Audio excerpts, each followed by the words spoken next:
Okay, so you're in the kitchen. You want that perfect crunch on your food, right? Mm-hmm. But you need it fast. And let's be honest, you're trying to be a bit healthier than, dunking everything in oil. Absolutely. And that whole equation, that dilemma, it leads you straight to these two appliances, the air fryer and the convection oven. Yeah, and they look similar. They sound similar. It's easy to get confused. It really is. And, some of that confusion feels a bit intentional. How so? Well, the air fryer is marketed as this brand new, maybe revolutionary thing. Right. While the convection setting on your oven is it's just a button, often an upgrade. Okay, so that's exactly what we're doing today. We're cutting through that marketing noise. Yep.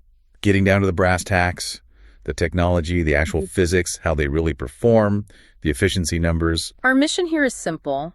Forget air fry as just a buzzword. We want to give you a clear comparison based on the sources so you can figure out which machine, or maybe even both, actually fits your life. Your kitchen, your family size, how you cook, even your energy bill. Yeah. It all matters. All right, let's get into it. We have to start with the basics, the tech, because that's where these two are fundamentally linked. So when people hear air fryer, they often picture something totally new. But what's really going on inside that little countertop machine? Well, fundamentally, you're looking at a convection oven. Just a really small, highly optimized one. Okay. That's honestly the main takeaway right from the start. It's compact, yes, but the clever part is how it's optimized. You've got a heating element, usually right at the top, and then a really powerful fan. And this fan forces hot air down and around the food at incredibly high speed. The food sits in a perforated basket, usually. So the air can get all around it. Exactly.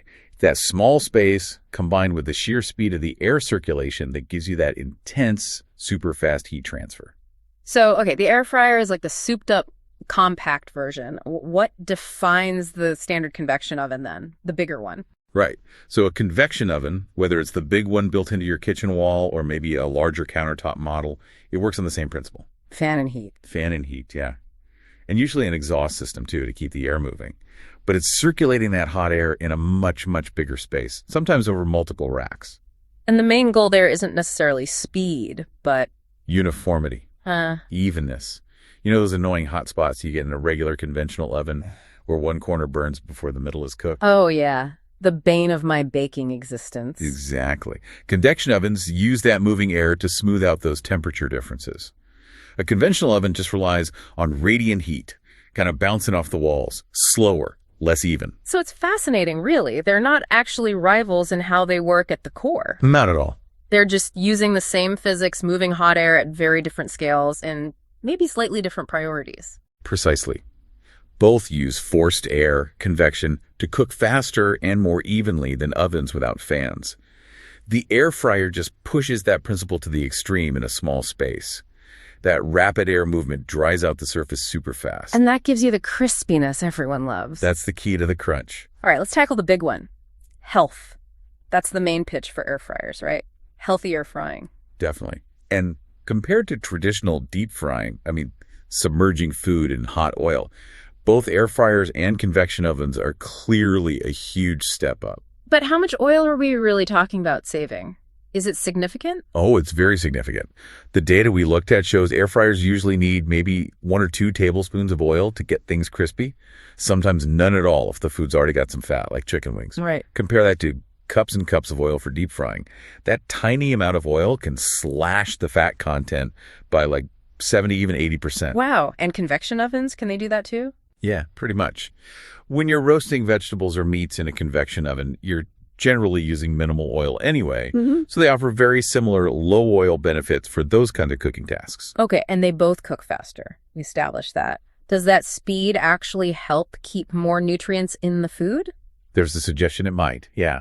Less time exposed to high heat could potentially mean better retention of certain vitamins and minerals that degrade with heat. Potentially. But, and this is a big but from the sources that benefit, totally vanishes if you overcook the food. Doesn't matter how fast it got there if it's burnt. Exactly. Burnt broccoli is burnt broccoli, whether it took 10 minutes or 30. Overcooking destroys nutrients regardless of the appliance. So, thinking about this, if the convection oven offers similar oil reduction and the nutrient thing is kind of a wash if you're careful, Why did air fryer become the name? The one everyone associates with healthy frying. Was it just brilliant marketing? It really, really looks that way. It seems like a classic case of marketing triumphing over strict technical definition. Yeah. The phrase air fry itself sounds revolutionary, doesn't it? Like you're frying, but magically with air, guilt-free. Yeah, it does. Meanwhile, the convection oven is just, well, an oven with a fan setting. Improved, sure, but not marketed the same way. So the air fryer got this catchy, health-focused branding, making people think it has some unique health power. It doesn't necessarily hold over its convection cousin. That makes a lot of sense, actually. Okay, one more health point. Acrylamide, this chemical. It forms when starchy things get cooked at high heat, right? And both these machines use high heat. That's correct, acrylamide. It can form in foods like potatoes, bread, things like that, when they're cooked above roughly 248 Fahrenheit, which is 120 Celsius. And since both air fryers and convection ovens rely on intense heat for that crispiness, they can both potentially produce it, yes. Especially if you push things towards being really brown or, burnt. So what can you do to minimize that risk? Does it matter which machine you use? Not really. The advice is pretty consistent across the board. Control is the name of the game. First, the sources suggest soaking starchy things like raw potato slices in water before cooking. That helps remove some surface sugars. Interesting. Second, aim for golden brown, not dark brown or black. Don't char your food. Common sense, really. Pretty much. And third, if the recipe works with it, maybe you cook at a slightly lower temperature for a bit longer. That can reduce how quickly acrylamide forms. Got it. So when it comes down to pure health benefits, it sounds like it's pretty much a tie between the two appliances. I'd say so. It really depends more on what you're cooking and how you cook it, the ingredients, the oil you choose to add or not add, avoiding overcooking rather than the specific machine doing the heating. They're tools, and the health outcome is up to the user. Exactly. Both are great alternatives to deep frying if used thoughtfully. Okay, let's get practical. Time and energy costs. This is where things might really diverge. Let's start with just pure speed. The air fryer feels fast, is it? Oh, it's definitely the sprinter here, no question. Because it's so small, that heating element and fan get the inside cooking space hot almost instantly. Like how fast for preheating? We're talking maybe 2 to 3 minutes. Wow. Seriously quick. Wow. And because of that super intense focus heat circulation we talked about, it cooks food significantly faster than a traditional oven. The numbers suggest around 20 to 30% faster. Okay, give me an example. All right. Chicken wings. Maybe 35, 40 minutes in a conventional oven, in an air fryer. You're looking at 20, 25 minutes usually. That's a decent chunk of time saved on a weeknight. It really is. Yeah. Now, the convection oven, the bigger one, it's also faster than conventional. Right. You said about 25% faster, maybe? Yeah, around there. But the catch is the preheating. You got to heat up that whole big box. Which takes longer. Definitely longer. Usually 10, maybe 15 minutes just to get up to temperature.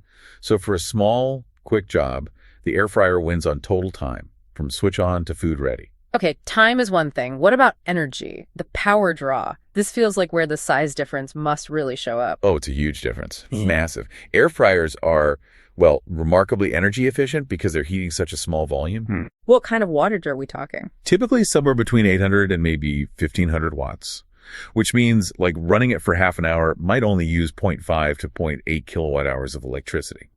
They're built for short, sharp bursts of cooking. Okay, 800 to 1500 watts. And the full-size convection oven? Brace yourselves? Yeah, you're jumping up quite a bit.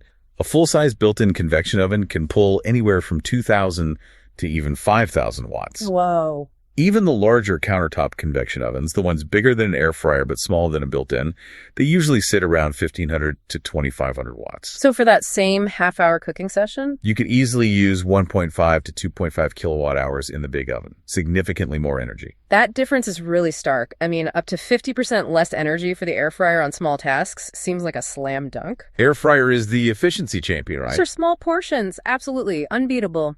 But there's a crucial but. I knew there'd be a catch. It comes down to batch size. If you're cooking for 1 or 2, maybe 3 or 4 people, the air fryer wins on energy, hands down. But if you've got a bigger family or guests. Exactly. Let's say you need to make a big batch of fries, enough for 6 people. In most air fryers, that's going to mean cooking in batches. Maybe 3, even 4 separate batches. Right, because you can't overcrowd the basket. Precisely. So suddenly you're running that efficient air fryer for maybe an hour and a half total, opening and closing it, waiting for each batch. Where's the big convection oven? You could probably spread all those fries on 1 or 2 large baking sheets, put them in the preheated oven, and cook them all in one go. Maybe it takes 30 minutes of cooking time plus the preheat. Ah, so the total energy used and maybe even the total time spent actively cooking and waiting might actually favor the big oven for large quantities. It absolutely might. So the efficiency winner really depends on how much food you're cooking at once. Small jobs, air fryer. Big jobs.